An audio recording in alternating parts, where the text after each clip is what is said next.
दोस्तों इस चैप्टर में हम समझेंगे जेड इंडेक्स के बारे में। जेड इंडेक्स क्या होता है और उसे हम कैसे यूज़ करते हैं, उसका क्या कॉन्सेप्ट है, किस तरीके से वो डॉम पे जेड इंडेक्स की मदद से एलिमेंट को रेंडर करता है, ये देखेंगे। तो सबसे पहले हमें ये पता है कि एक्स एक्सिस वाई एक्सिस कैसे काम करती है। तो जेड एक्सिस के बारे में भी आपने सुना होगा, यदि आप 3D डायमेंशन में देखते हैं तो इसमें देखिए जैसे ये X axis Y axis Z axis आपको यहाँ पे दिख रही है और यहाँ पर आपको दिख रहा है ये 3 ब्लॉक्स दिख रहे हैं। तो ये क्या बता रहे हैं, ये आपकी जेड पर इंडेक्स की पोजीशन बता रहा है, मतलब ये सबसे बाहर, उसके बाद और उसके बाद। तो यहाँ पर क्या हो रहा है, ये ब्राउजर जो है सबसे ज्यादा इंडेक्स वाला पहले लेगा, फिर बाद में उससे कम, फिर उससे कम। यानी जब आप इस तरीके सामने से देखेंगे तो आपको ये ज्यादा ज्यादा इंडेक्स वाला पहले नजर आएगा। तो ब्राउजर जो है जेड इंडेक्स पे with the help of this Z index property render करता है। तो इसको वर्क करने के लिए आपको जो है आपकी पोजीशन के एलिमेंट या तो रिलेटिव होनी चाहिए, एब्सोल्यूट होनी चाहिए, फिक्स्ड होनी चाहिए या स्टिकी होनी चाहिए, जो हमने लास्ट चैप्टर में देखा था विथ पोजीशन एलिमेंट। यदि ये नहीं है तो ये काम नहीं करेगा। कई बार ऐसा होता है कि मैं जेड इंडेक्स लगा दिया बट वो वर्क नहीं कर रहा है, तो उसका रीजन यही होता है कि आपका पोजीशन एलिमेंट जो है ये सेट नहीं है। करेक्ट। तो चलिए इसको हम थोड़ा प्रैक्टिकल देखते हैं। हम क्या करते हैं, यहाँ पर एक मैंने ये बना रखा है। मैंने क्या किया है, मैंने एक डिव बनाया है, एक मेरा मेन है, उसके अंदर सब है और सब के अंदर मेरा 1 2 3 3 मेरे ब्लॉक है। और तीनों की जो मैंने है यहाँ पर जो ये जो मेरा मेन है, ये मेन, इसका ये मेन आपका रेड में जो दिख रहा है ये क्या है, ये मेन। ठीक है, इस मेन में मैंने क्या किया हुआ है, विड्थ 200 दी हुई है, ये 200, हाइट 200, ये हाइट 200 और ये मार्जिन 20 पिक्सल का, और बॉर्डर ये जो रेड कलर का आपको बॉर्डर दिख रहा है ये बॉर्डर है। और इसके जो सब है, सब में कुछ नहीं दिया हुआ है, उसके अंदर यानी ये 1 2 3 इनमें क्या रखा है मैंने, विड्थ हाइट 80 पिक्सल, और जो कलर दिख रहा है आपको वो कलर, और पोजीशन बता दिए एब्सोल्यूट। हमने ये देखा था, यानी इसको रिलेटिव बताया है, इसको एब्सोल्यूट बताया है। तो क्या होगा, ये जो रेड वाला है इसके हिसाब से चलेगा। टॉप से मैं कितना ले रहा हूं, 0 पिक्सल। ठीक है, ये दिख रहा है आपको, टॉप से ले रहा हूँ 0, लेफ्ट से ले रहा हूँ 30। सेकेंड वाले में क्या कर रहा हूँ, सेम स्टाइलिंग है लेकिन लेफ्ट में मैंने क्या किया है 60, और थर्ड वाले में कलर, यहाँ पे कलर चेंज है, थर्ड वाले में ये 90, मतलब ये यहाँ से। तो अब मैं क्या करता हूँ, टॉप में थोड़ा थोड़ा डाल देता हूँ। इसका टॉप जो है लेट से ये आएगा 30 से 60 और ये 90। तो ये कुछ इस तरीके से आपको दिखेगा। ठीक है, अब यहाँ पर जो पोजीशन दिख रही है 1 2 3, अभी तो मैंने कोई इंडेक्स नहीं लगाई, कुछ नहीं लगाया, तो ये कैसे आ रहा है, ये जिस हिसाब से वहां पे ये जैसे पहले 1 आया, फिर 2 आया, फिर आखिरी में जो आया वो आपको सामने दिख रहा है। ठीक है, तो जिस हिसाब से वो रेंडर हो रहा है, मतलब लास्ट वाला पोजीशन जो लास्ट रेंडर हुआ वो आपको लास्ट में दिख रहा है, तो ये इसकी डिफॉल्ट पोजीशन है। अब मुझे इसकी पोजीशन चेंज करनी है, 1 2 3 को आगे पीछे करना है। तो क्या करूंगा मैं, तो जैसे मेरे को 3 को 1 को सबसे आगे लाना है, तो मैं यहाँ पे क्या कर दूंगा, जेड इंडेक्स, और यहाँ पे उसका जो है मैं सेट कर दूंगा 1। तो देखिए 1 आगे आ गया क्योंकि अभी इसका जेड इंडेक्स हमने सेट नहीं किया है। ठीक है, या इसका मैं 10 कर देता हूँ, 2 का मैं 20 कर देता हूँ।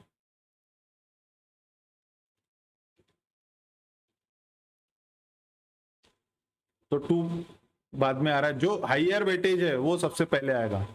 3 का जेड इंडेक्स 30। ठीक है, तो देखिए इस तरीके से दोस्तों ये इंडेक्स काम कर रहा है, मतलब एक स्टैक में पूरा दिखा रहा है। तो यहाँ पे जैसे 1 में 50 कर देता हूँ,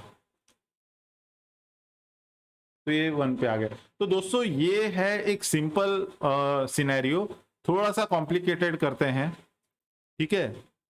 मैंने अभी आपको बताया कि जिस तरीके से पोजीशन एलिमेंट में आ रही है, मतलब 1 2 3, जैसे ये जब इंडेक्स नहीं थी तो ये कैसा दिख रहा था आपको, ये सबसे लास्ट में दिख रहा था। तो जिस हिसाब से वो दिखा रहा है उसी हिसाब से वो इसको लास्ट में डालेगा।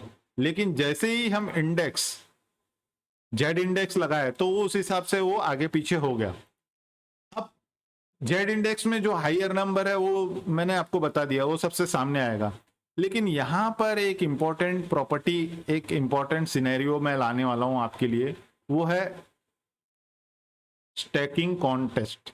ये क्या होता है? ये डिसाइड करता है आपकी रेंडरिंग, मतलब यदि स्टैक में है कोई चीज और 2 स्टैक बने हैं तो किस तरीके से रेंडर हो गए। तो ये एज्यूम करिए कि यहाँ पे एक सिनेरियो है, आपका ये मेन है, मेन के अंदर हमारा क्या था, सब है, और सब के अंदर क्या था, 1 2 3, यही सीन था। आप देखें, ये मेन है, उसके अंदर ये सब है, और सब के अंदर 1 2 3 है, ये 1 2 3 है, दिख रहा है आपको यहाँ पे।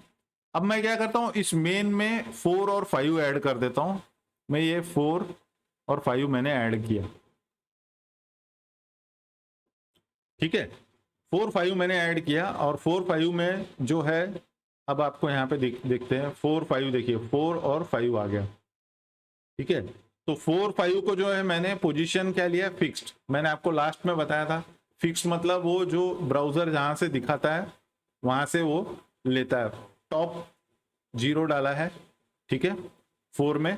5 में भी मैंने टॉप जो है यहाँ पे नहीं डाला है, तो टॉप जो है हम कुछ डाल देते हैं 20 पिक्सल, ठीक है। थोड़ा सा ऊपर हो गया, चलिए 30 करते हैं इसको, 30 नहीं 25 करते हैं, और थोड़ा सा लेफ्ट में डालते हैं।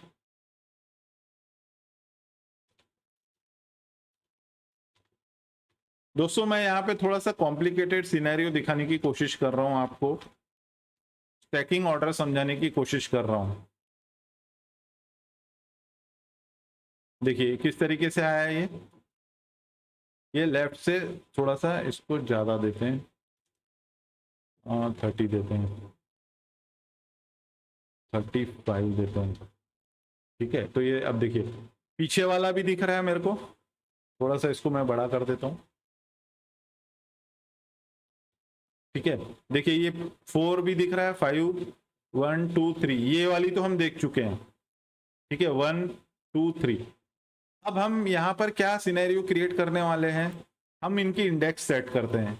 सब की इंडेक्स मैं सेट करता हूँ 1, 4 की इंडेक्स सेट करता हूँ 2, 5 की इंडेक्स सेट करता हूँ 3। तो चलिए सब की इंडेक्स 1 कर देते हैं,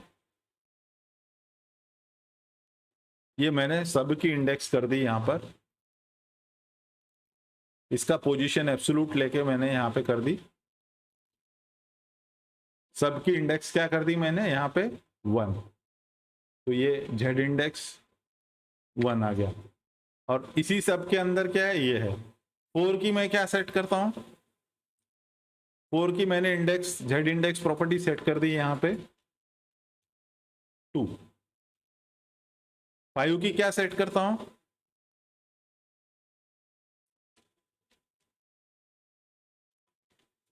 5 की मैं सेट करता हूं 3। मैं इस डायग्राम के हिसाब से चल रहा हूं, और सब के अंदर जो 1 2 3 है उसकी क्या करता हूं, 10 20 30। 1 2 3 के अंदर मैं क्या सेट करता हूं, ये देखिए 1 10 20 और 30, ठीक है। अब हम यदि स्टैकिंग को नहीं समझते हैं तो सबसे ऊपर क्या आना चाहिए, जेड इंडेक्स 30, फिर 20, फिर 10, फिर 3 2 1। लेकिन यहां पर क्या होगा, देखिए आप, देखिए 4 और 5 सबसे आगे आ गया है, देखिए 4 आया फिर 5 आया, ये क्यों हुआ, यदि मैं इस हिसाब से चलूं तो सबसे ज्यादा इंडेक्स तो इसकी है 30, 20, 10, लेकिन 4 और 5 आगे आ रहा है और ये तो सबसे पीछे ही चला गया है, मतलब सब जो है सबसे पीछे चला गया है। तो दोस्तों यहाँ पे समझने वाली बात यह है कि जो स्टैकिंग कॉन्टेक्स्ट है वो डिसाइड कर रहा है रेंडरिंग, यानी यहाँ पर क्या हो रहा है, ये मेन के अंदर एक स्टैक बन रहा है और सब के अंदर एक स्टैक बन रहा है, लेकिन जो मेन का स्टैक है उसमें हमने इसकी पोजीशन 1 बताई है, यानी इसके कंपैरिजन में ये तो ऑलरेडी कम हो गया। फिर इसका सब का एक स्टैक बन रहा है, यहाँ पे 10, 20, 30 भले कुछ भी लो आप, लेकिन मेन में तो ये इन दोनों से पीछे ही है ना। ये 10, 20, 30 ये इस स्टैक में बता रहा है, ये 10, 20, 30 जब भी दिखेगा ये खुद के स्टैक में दिखेगा। तो दोस्तों इसीलिए आपको 2 और 5 आगे दिख रहा है। अब मैं देखिए यहाँ पर इसको सामने लाना है तो क्या करना पड़ेगा, इसको 2 है 3 है तो इसको क्या करना पड़ेगा 4 करने के बाद फिर ये 10, 20, 30 मुझे दिखेगा। देखिए 4 करते हैं इसको,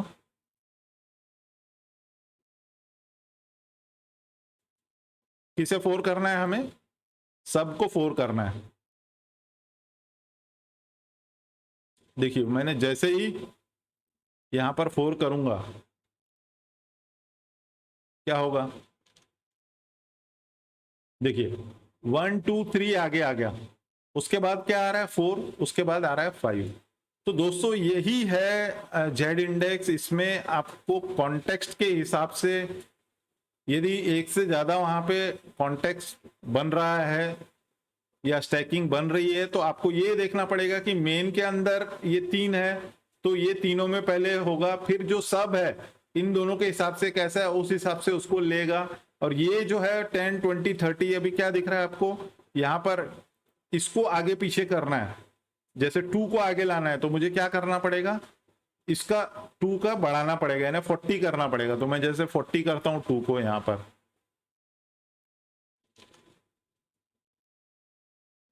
देखिए 2 आगे आ गया। और इन तीनों में जैसे 4 को आगे करना है 5 को पीछे करना है, तो 4 को आगे करना है और 5 को पीछे करना है तो 4 की मेरे को बढ़ाना पड़ेगा, ठीक है, इन दोनों के बीच में। तो 4 की क्या है 3 है तो मैं इसको बढ़ा देता हूं, लेकिन सबका क्या है 4 है तो इसको नीचे रख देता हूं थोड़ा।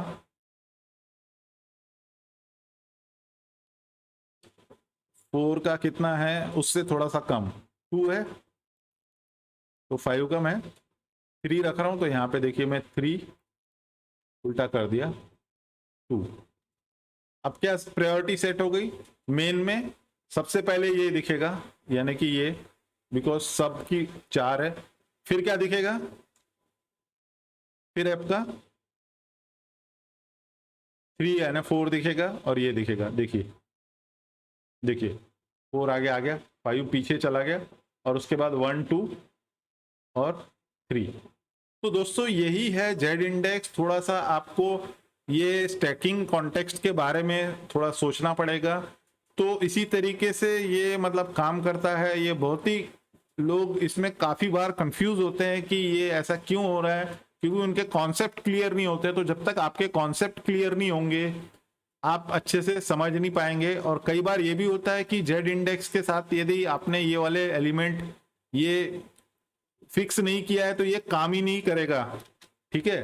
तो ये देखिए ये काम नहीं कर रहा है, ये बिल्कुल चला गया है बाहर, तो ये भी आपको ध्यान रखना होता है दोस्तों।